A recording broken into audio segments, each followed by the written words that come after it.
Welcome to Uriah Heep, the Magician's Podcast. I'll be covering every studio song the band has recorded and every bonus track that I can find. Each week we'll go over a new song from the beginning to where they are currently, and as they keep adding albums, I'll keep adding shows. Let the deep dive party begin. In the magic garden, some were singing, some were dancing. Hello and welcome to another episode of Uriah Heep, the Magician's Podcast. I am your host, Scott Haskin, and we are winding down season 19. It's pretty crazy to think that we've gone through this one so fast. There's been plenty of songs, but for some reason, this season has just flown by. Had a couple of great episodes with our dear friend Dave White, the social media director of Uriah Heep, and done the rest of them myself, and just enjoyed every moment of it. This album, for me, just fires on all cylinders. Everything from Roger Dean's cover artwork down to the drum sound. The engineering is great. The songwriting, the performances, everything is fantastic. Some really great emotional songs on this album, and others that are just, greatly written and performed songs. Before we get into our song today, which is called She Still Calls His Name, and by the way, we've completed the proper album. These last two bonus tracks do not have subtitles in the way the rest of the album did, and so there's no more of that. However, still a couple of great songs to go over. But first, I want to give a huge shout out to a dear friend of the show, Elke. Again, I am not going to butcher your beautiful German last name with my horrible American accent. I just don't want to do that to you. But she has been a great supporter of the show, made a huge donation. And once again, if you go to the show notes, guys, her website is in there. Check out her artwork. She is an incredibly talented artist. She has a real vision for photography as well. Pictures these beautiful nature scenes and animals. Very, very talented. And there's a lot of intelligence in her work, too, which I really like. We talk about it from time to time. And she's just an absolute joy and a wonderful person. Huge fan of Uriah Heep, huge fan of the show. Thank you very much, Elke. It really does mean a lot to me, and I appreciate it. I'm so glad that I'm glad when people feel that the show brings them enough value that they actually want to kick in some money. That is very, very generous and very kind. But the most important thing is to me is that I'm providing you guys something that you're enjoying. Despite all the uphill battles of being a podcaster, sometimes I have to say, we've done over 200 shows, well over 200 songs. And, it's just been such a joy for me in moments like this when people show that they don't just listen or like a post, that's cool. That's appreciated. But to go the extra mile, that's obviously a much bigger deal. So thank you very much. If you guys did want to also make a donation, you can do it a couple of different ways. There is the Patreon account where you can set up a monthly donation, or if you go to the website, scotthaskin.com, click on the Uriah Heep podcast link, go all the way down to the bottom, and there is a link to make a donation via PayPal as well. I believe you could also set up monthly payments through PayPal. I've never done it, but I know that option is available through them now. If you are interested in doing that and having any problems, please let me know and I will do whatever I can to figure it out. But thank you, Elke. Thank everyone who has donated to the show, who has spent time sharing the podcast and all that. It really makes a difference. Most things these days are done by word of mouth, because we just ignore, block, and delete advertising. So word of mouth is a very, very important thing. And thank you all. Thank you, Elke. It really means a lot to me. So that being said, let's get right into our song. This is called She Still Calls His Name, a bonus track by Uriah Heep. Now, the notes that I have on this one from the official Uriah Heep website is that it says it was recorded actually at the 1992 demo sessions, was not released until the A Time of Revelation compilation in 1996. So it actually, that compilation really just came a year after this album, so not too far off. But my point being is that this was not written for this album. This was actually written in 92 when they were trying to put together a good demo to shop to record companies. So very interesting, and we'll see how different the song is. I'm not expecting the same studio quality sound that we were getting from the actual album, because that was all, recorded and mixed together at a very cohesive sessions. You're working with material that was all recorded the same way. You're going to mix it the same way, just adjusting for different instruments and solos and all that kind of thing. So, since you have a band that is mainly keyboards, guitar, drums, bass, and vocals, it's fairly easy to get consistent mixes. When you start throwing in all kinds of other things like the stuff that I do, that's when mixing really gets weird and a challenge to make a album sound cohesive. But the one thing I'll say is, despite my criticism of the engineers that Uriah Heep has hired over the years, the way that they've lacked panning, especially through the through the 80s into the mid 90s up until really this album, I have to say that the volume levels are very consistent. The overall sound is very consistent. I just wish that they would have spread the instruments apart a little bit more so we could have a little bit more depth in the album, really be able to hear what everyone's playing.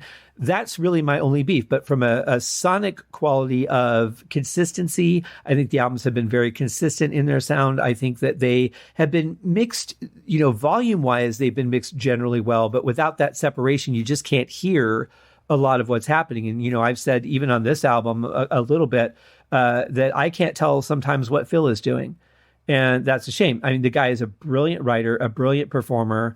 And, even if he's just playing like something to thicken up the sound on a synthesizer or, maybe an organ or something like that, I'd like to hear what he's doing. But sometimes also, to be fair, and I do this as a composer as well, sometimes you put sounds in there to make it thicker, but the sound itself necessarily does not need to be heard. It needs to be a part of the mix. It needs to be put in there so that it can add presence, but not necessarily be heard as like a solo instrument or a rhythm instrument would be. So sometimes there is a reason that you will not hear an instrument that somebody's playing, and that's all fair. But I feel like there's a lot of stuff from Phil, especially in those first couple albums, that got lost just because of the way that it was mixed. So, but that aside, I think this album sounds great. And let's get into She Still Calls His Name and hear what it sounds like. Here it is.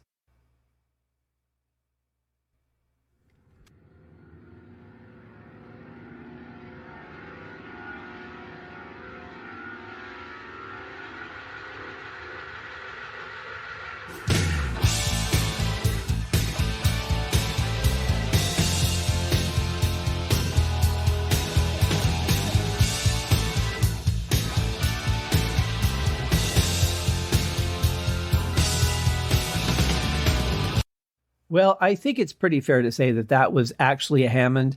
I don't know whether it was a B3 or a C3, but it was 1992, not 1995. So just listening to that too, that really sounds like an actual Hammond.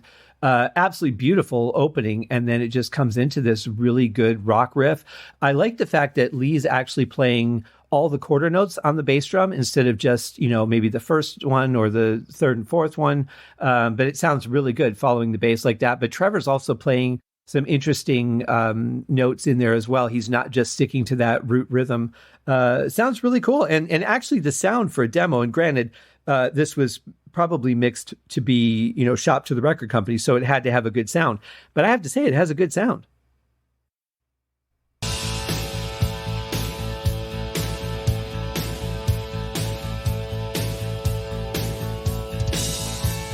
Summer moonlight shines on a midnight train. Lost in emotion, she cries to the wind and the rain. In silence, she feels there'll be no mercy tonight. The passion and promises made lie broken inside. I really like the simplicity of this section. The song sounds good. It sounds like there's, a really big full sound, which is great, but it's also just done very simply. And sometimes you could do that. You don't need a bunch of grandiose playing to make a song sound good when you're trying to just leave room for the singer. Basically, you just need to do something to support him. You need to make sound to give him something to sing along with, but at the same point, you don't always need to throw a bunch of dynamic playing into it. So this is really, a song that opens up a lot of room for Bernie to sing in. And of course, Bernie comes in sounding fantastic. But the guitar organ blend is really good here too, I think. And the only question I have now, I was never shopping to record companies in 1992, so I don't know strategically what record companies would have been looking for at the time. Again, very different time in music, compared to, say, the early to mid 70s, for example. So I'm not sure exactly what record companies were looking for, but what I do find interesting is that this song on the file that I have is 5 minutes and 45 seconds. That seems a little bit long to me. I would have thought that in the days of, radio being 2.5 to 3.5 minutes for a song, really, for the most part, you probably would have wanted to do shorter songs or maybe cut down versions of songs for the demos. So I find it interesting that this was written during those demo sessions, but that doesn't mean it was included. That doesn't mean that they actually used this song to shop to record companies. It just said it was written during those demo sessions. So to be fair, looking at the time, it may not have been included.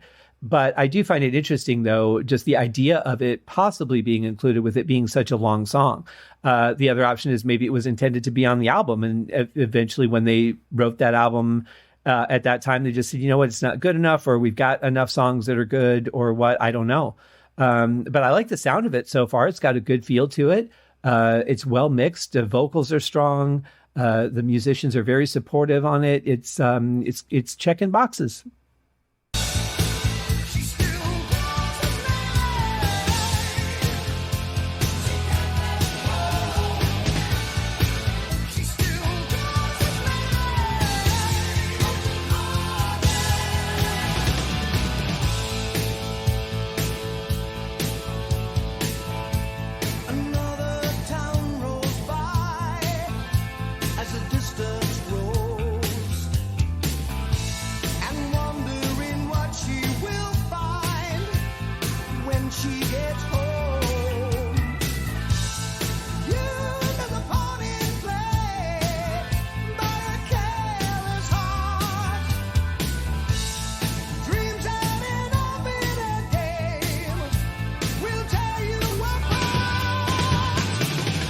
Now, this mix is a little bit bass guitar heavy, but it still sounds good. It's not dominating too much, but I really love when the Hammond cuts in.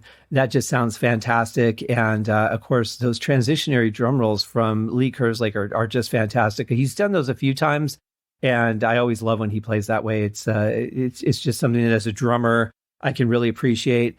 But yeah, Phil is singing fantastically strong. His voice is just so powerful. And Mick is playing really beautifully here too. Just real simple, keeping the sound going, giving Bernie a bed of music to sing on.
Some amazing gritty organ sounds coming from Phil Lanzon there. That solo section was actually kind of long, and that certainly explains the length of the song, being 5 minutes and 45 seconds. But that was a great feeling. I love the double time. I love the change in there.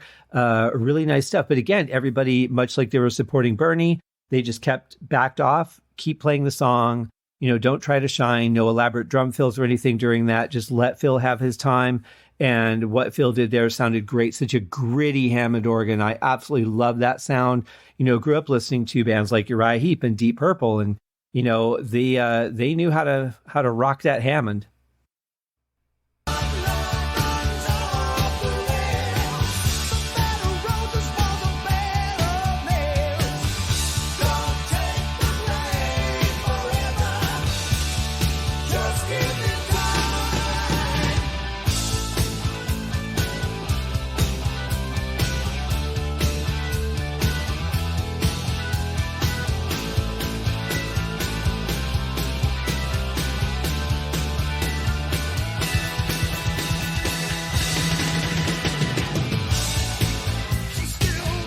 That was a really interesting drum roll from Lee Kerslake there. And the reason it's interesting to me is because I thought, based on what he just played there, that the song was actually going to slow down. Usually when you play like a really fast roll like he was playing, and then he starts going ba ba ba and really making you feel like the tempo is slowing down, typically after that, the band would head into a part that's maybe, half the time signature, and the snares would be only half as often as you hear them. But no, it just went right back into it. So that was a bit of a surprise. It can be done that way, and it works, but it's certainly misleading. I'll play it again for you.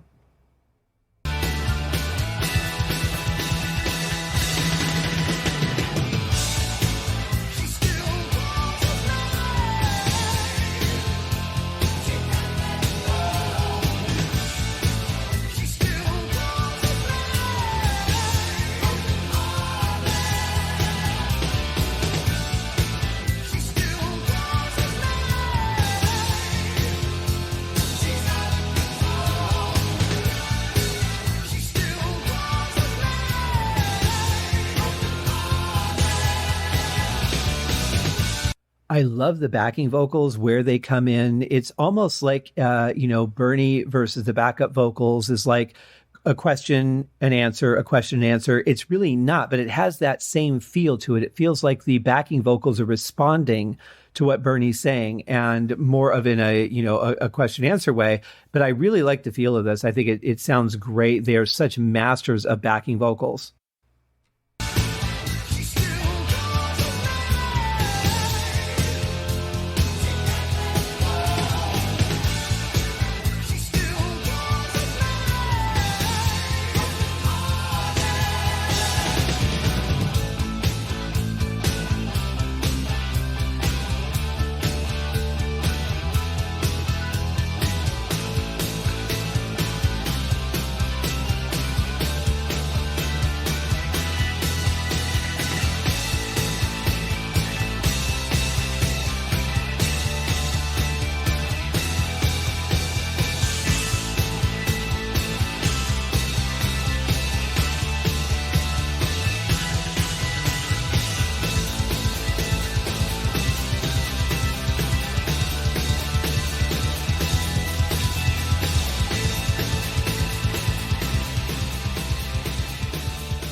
Yeah, powerful right to the end. I love the fade out on this one. I like that it's not too abrupt or too fast.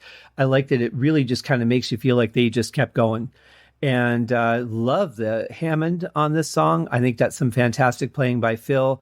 Little repetitive going to that one section 3 times, but it works. If you're going to have a longer song, I mean, they could have cut it down a little bit by not having as much of that, but it's a great song just the same. It sounds like Lee had a China cymbal in the studio. I heard a little bit of that China sound in there in the last section. I don't recall seeing a picture of his kit from this particular era, so I'm not sure what kind of setup he had at this particular time, but that sounded like a China. And even if he didn't have a China on his kit, maybe there was just one in the studio that they used for the recording. Very possible. But a China sound is a little more of it's kind of a cross between a lighthearted gong and a crash cymbal. I don't really know how to describe it better than that. It has a very unique sound. Instead of it being like a it's more like a that's it, more like it's hard to explain. But if you're familiar with the sound, or you can, go online, I'm sure that there's plenty of examples of what a China cymbal sounds like on YouTube or whatever. But in any case, it sounds like he had one in the studio, and it really added to the song. I think it gave a nice dynamic there. But great song overall, great energy, great performances from everybody. This is one that Mick really kind of backed off on and just played some really solid rhythm guitar on. No flashy leads, no fill-in, nothing like that. really backed off and gave this one to Phil. So great song.